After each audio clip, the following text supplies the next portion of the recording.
Hi, good day. So, ngayon i-share ko sa inyo kung paano ako nag-record ng egg incubation.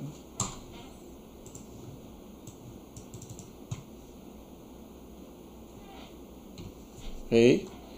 So, ito yung spreadsheet na ginagamit ko for recording egg incubation.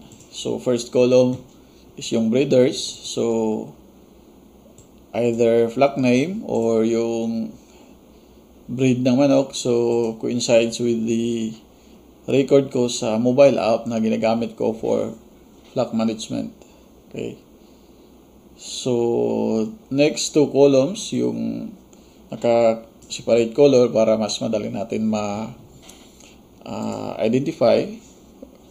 or ma-distinguish sa ibang records.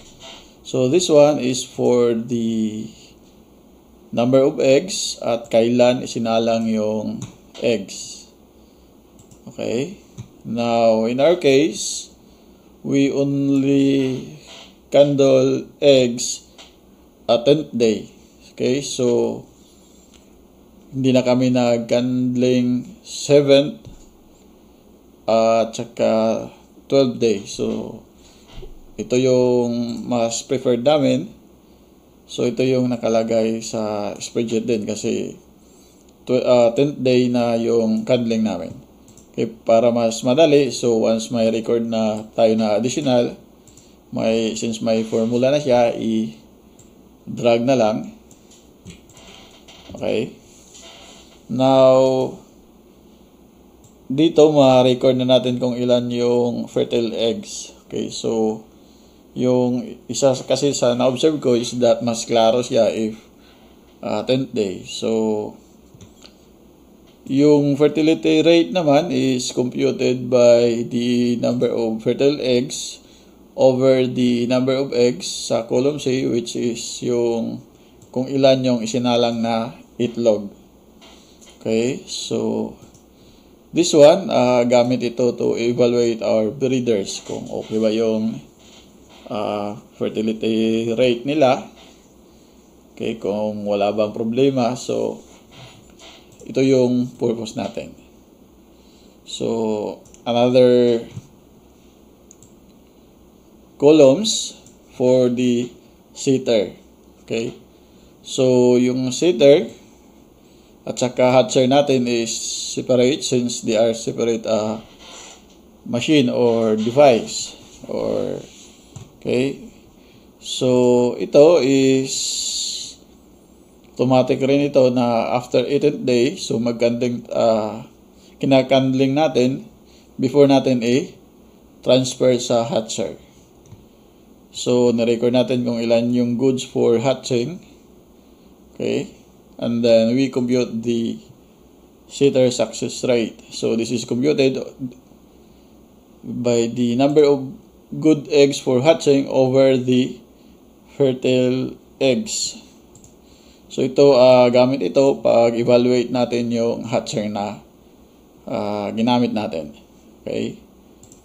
Now, sa computation ng setter success rate, of course, hindi natin isama yung mga infertile eggs kasi kahit na gaano kagaling yung incubator natin or kahit na natural incubator, yung sa hen, so basta infertile, wala pa rin yung chance na may embryo na mabuo.